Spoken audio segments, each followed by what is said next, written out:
Preventive maintenance is the key to equipment reliability.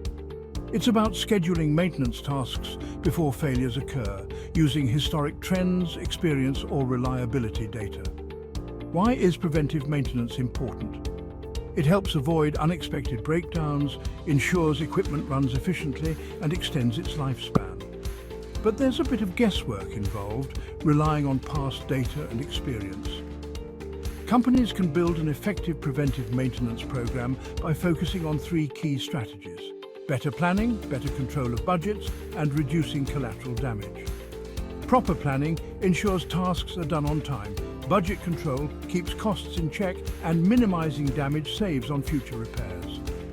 Preventive maintenance isn't just about fixing problems, it's about preventing them, leading to more reliable operations and a healthier bottom line.